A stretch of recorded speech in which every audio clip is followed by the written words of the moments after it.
Hello. In this video, we are going to um, continue our web server. First, we are going to go through the implementation of the Radix tree I did, and then we are going to integrate that into our web server router. So, as you know, a Radix tree is a way, basically, is a data structure to efficiently store strings. Okay, so if we consider this image, we can store these words in a really efficient way. So basically, in a Radix tree, we are storing a when two strings have something in common, when they have a common prefix, we store that in a node, and then we add the two strings as childs of that node, right? So it's really a good data structure for routing inside web applications, and we are going to use it. And it has some features that is really useful for us. First of all, we can do it in compile time completely. The insertions can happen in compile time without any allocations, which is good. Actually, I took a look at another Radix tree implementation by the web server Apple Pie, and I took some of the ideas and actually test cases they had. Simple test cases, but thanks for their help. And some ideas, but the algorithm is fairly simple. Both the lookup functionality and the insertion functionality are fairly simple and easy to write, and it's completely compile time. So I've implemented this. Let me just go through the code. We have this new constant struct data type, which is a key value, just a tuple, name and value, both strings. We have this Radix data type, which has a root, and each root node, each node has some children, has a path inside it.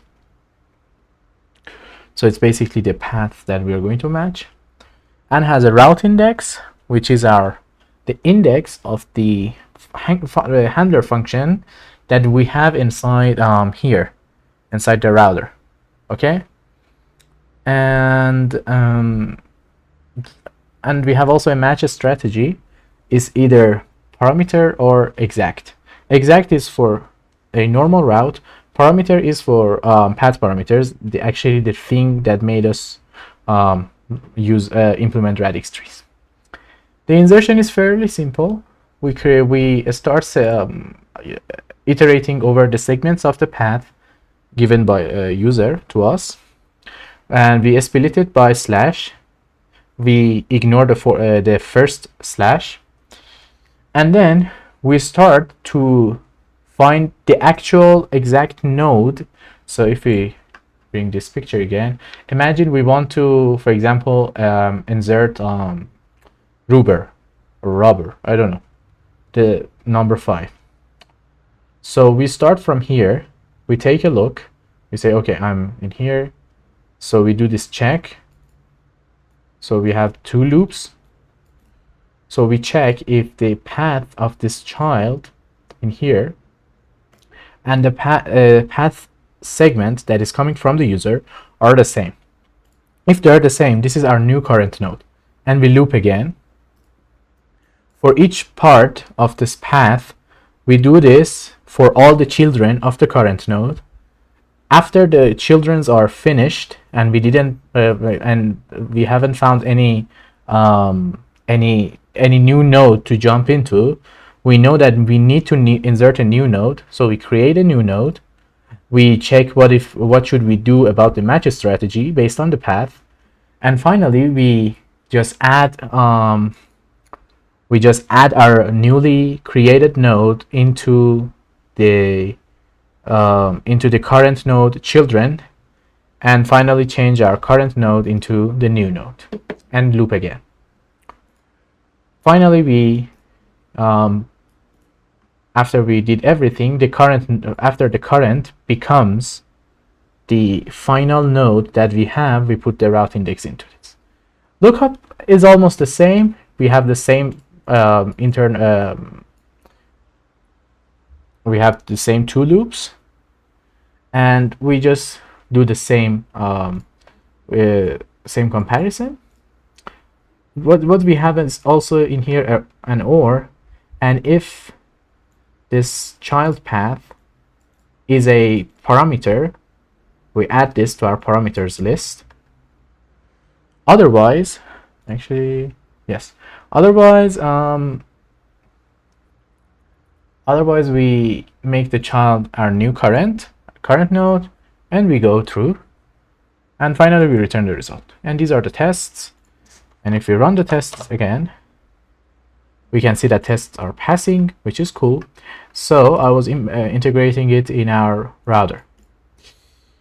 So I already did some parts of the code. So now, instead of doing a for loop, we need first of all register all of our routes, that is comp time and coming from user, into our Radix tree, which we are doing in here. So we insert each route handler and its index, so we can then access it.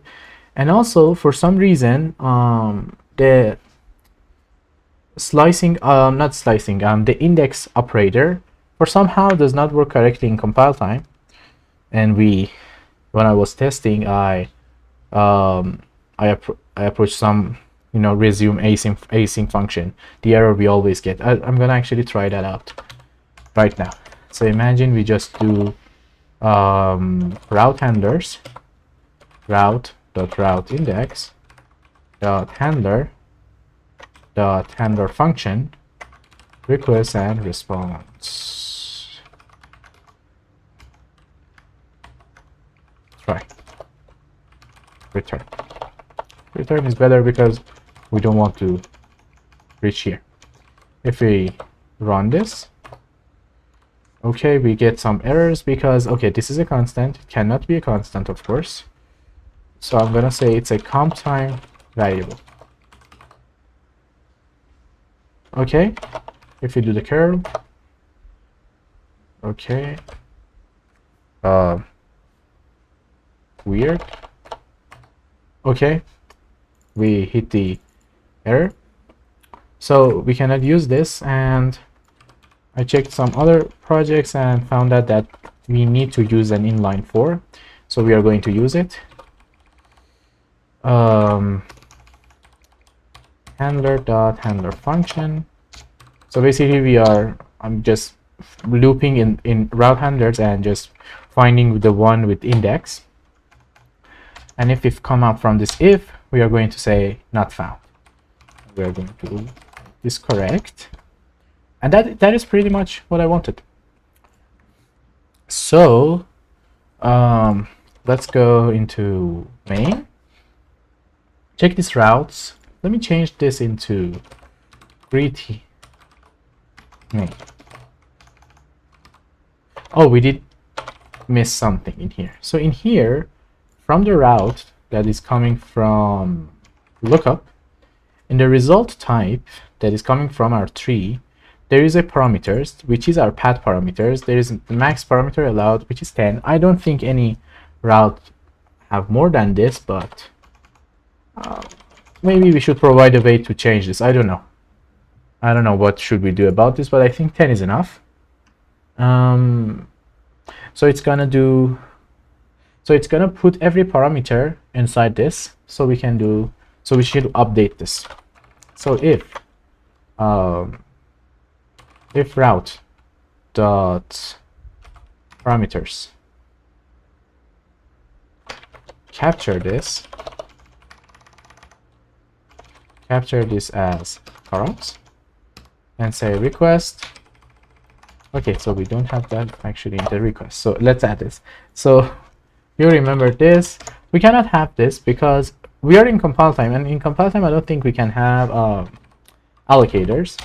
So what I'm going to do is to create a new slice of strings. Okay, let's see if this works.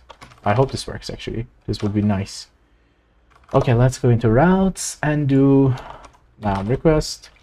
So request dot path params. Okay, there's a problem in here because we need to do constant kv is import routes.zig, and these are actually key values.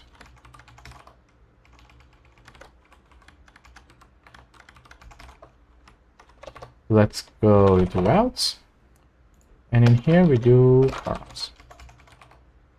Let's see if this works. It won't because we don't have this. Yes. Okay, so first of all, in here, path params is no. Right? When we create it, because we first create the request, then we pass it into router. So it's null there. And it's going to be a slice. Yes. So let's go into routes. Can we do, we are doing the pointer of it. So it says I expected this, founded a constant pointer to this. Okay, maybe if we make these key values constant, it can coerce the types. Yes. Okay. Run. We get the index, which is nice, but we need our greet function. Okay, we didn't fix the greet function, so it won't work. So let's go in here. So I want the greet to have a name function, right? So let's call this actually greet handler and make this greet handler. We come down and we say hello dear, and can we do concatenation of strings in Rust? In Zig? Font format. Can we do this? Format text bytes count time. Weird. Okay, really, how we can append strings together? I don't know. Actually a bit weird that I don't know how we should do this. We are writing Zig string interpolation. There is this reference, interpolated strings. It's closed because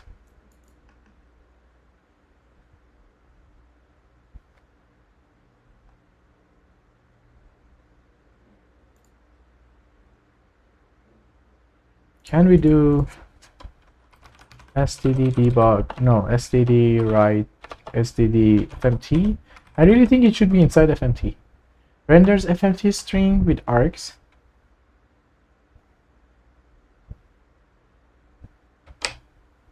What I want is something that I actually don't know how to do it. I don't know how to create a new writer from nothing. std man writer. Right. New. Okay. I don't know this. So can we do this operator? I know there is this operator. So let's try this actually. Let's see if this works. Hello dear. Now I need my request type. Yes. Request but path params. I know the first one is my parameter dot value. Let's run this again. We cannot because array access of non-array type. This is okay because it's actually an optional.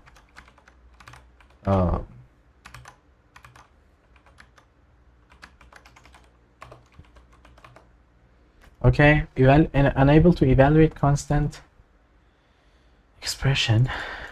We cannot evaluate this. Okay. Okay, let's just remove this. Maybe this works. Okay, let's run this. Works. Now let's run the name. So greet my name, and it returns. Cool. So we have the path parameters. Fixes. Integrates Radix into our router.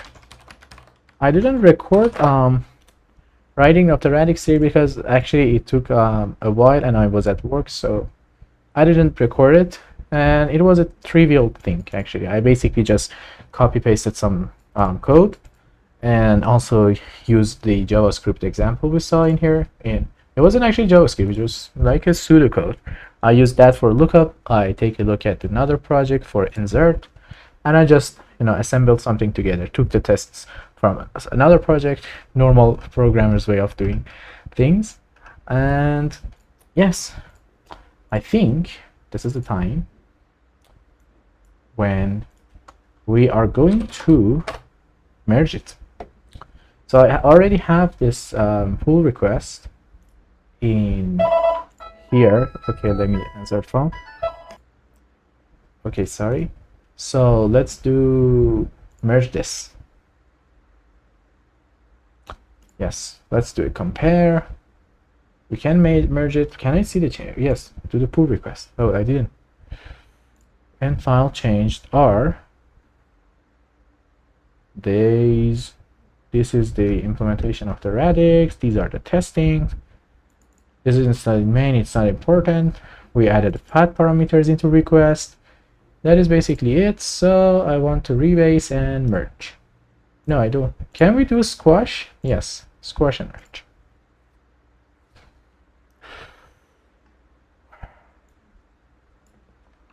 I want this. Squash and merge. If we take a look, if we go into issues, actually, Radix tree is done. Also, path parameters is also done. So we close it. Yes, it's merged. So actually, let me pro people. Yeah. I already closed it once. I was actually frustrated with implementing Radix 3 for one time, and I was really hopeless. But let's add. What was the pull request name? Number. It was 8. Okay. So I add 8 in here and also in here. Okay. So let's have these. So the last issue we need to work on is tests. I'm sorry. So sorry. So we need to work on tests. First, let's go into master and do a git, not git push, git pull. Yes, we are cool. Let's go into main. So I need to do some things before we start testing. First of all, let me clean this a bit.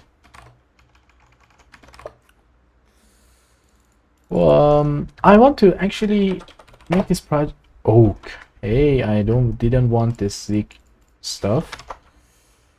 So if we take a look at in here, we go into source. We have everything inside here. I don't like it.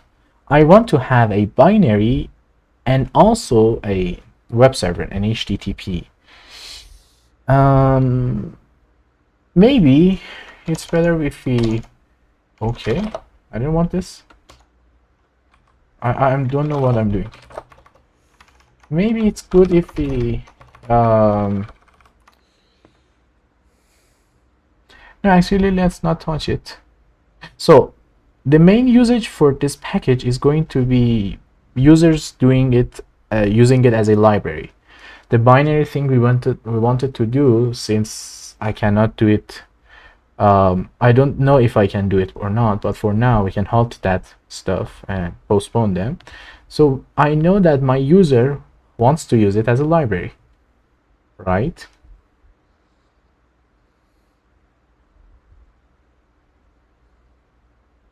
So what I want to do for testing.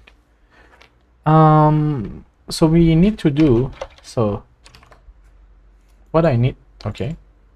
What I need to do basically, is there any way that we can, so I want to do first of all an integration testing, basically a high level test that brings up the server, really listening on a port, and does everything and just compares the output on the writer. And I really don't know how to do that, because when we start the server in here, it's a loop.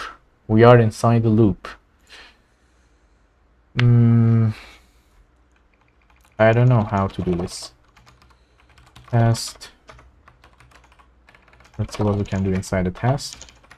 std testing. Expect Zig log level temp dir allocator. And that's basically everything we can do. I don't know. Okay, I'm back, and I hope my voice is not screwed. I really hope that.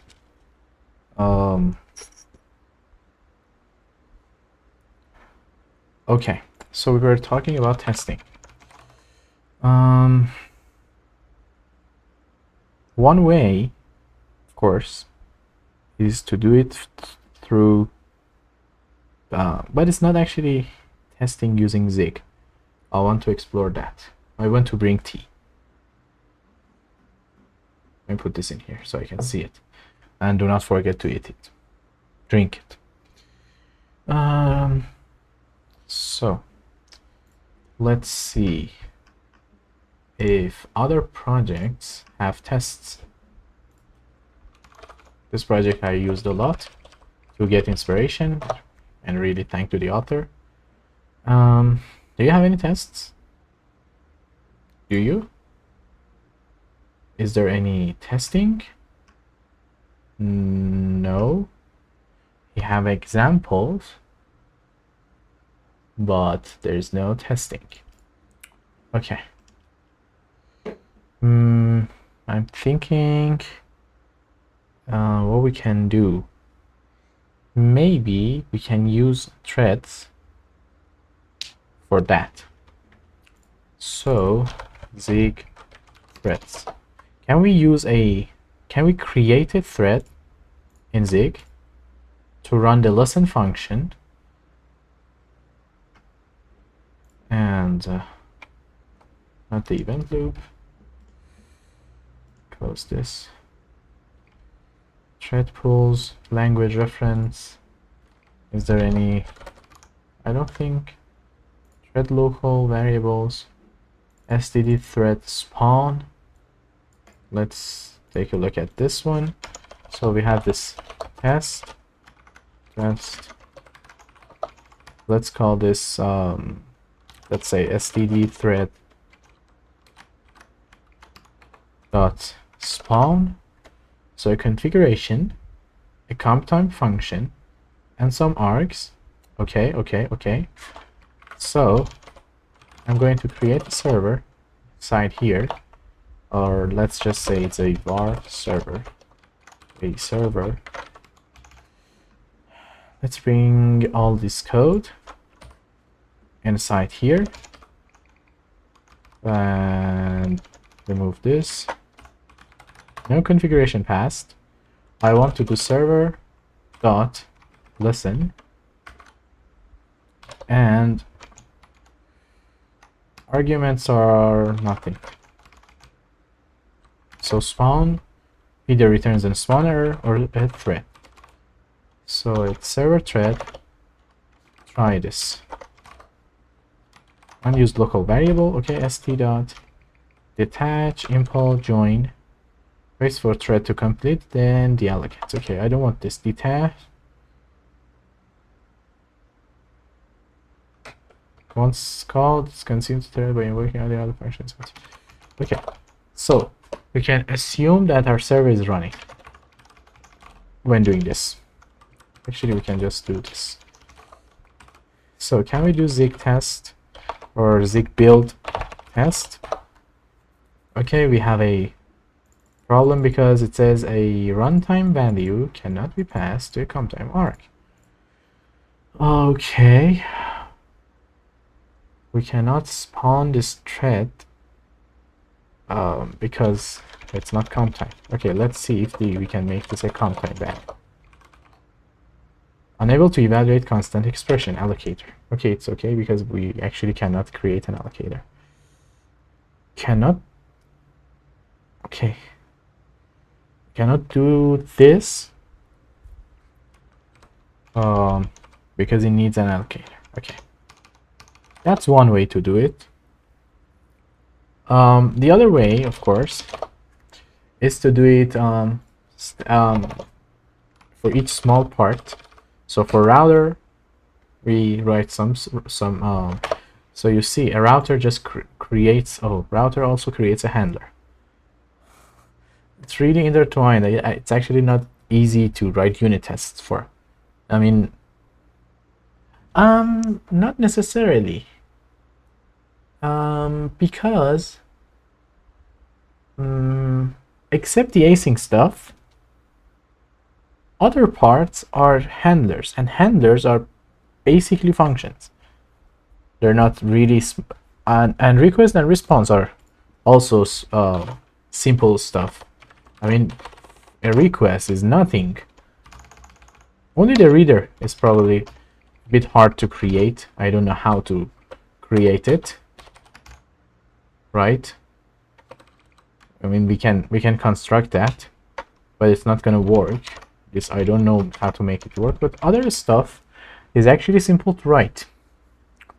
So yes, we can start writing some tests. For example, for request parsing, we are doing request parsing in here. We can see if we are handling edge cases in HTTP. We probably need to add some support for JSON at least, and these stuff. I'm not gonna do it in this video because I was at work until 2 or 3 hours ago. I just wanted to show you the Radix tree we did, which is I'm really happy about this because now I have all the features I wanted. I wanted this, so from the start, if you take a look at what we built, I wanted this to be async.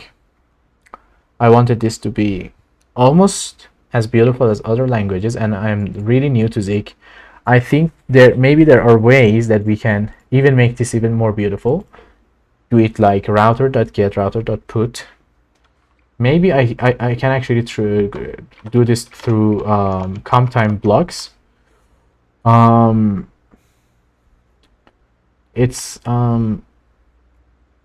the code base is really simple. It's async, but simple at the same time. There is no weird thing happening inside the router. I mean, if you take a look at this loop, listen loop, it's a really simple thing. Gets the connection, creates a client, basically to just store the frame. So we have the async, and the handle just creates the request and response objects and passes it to handler, which is really simple. And what is a handler? Handler is generated by our router, and our router is a Radix tree router, does parameters and stuff. It's really, and it's efficient. So I really think that we did build something really cool in a new language, and I think Zig is an amazing language, amazing low level. So you see that the code we are writing basically has no automatic memory management, but the compiler and comtime stuff and allocators are helping us to write the code without any automatic memory management or without any hard complex concept like ownership. It's really cool. We are going to write tests for this. probably for, we have also already we have tests for Radix. We can write tests for router, of course.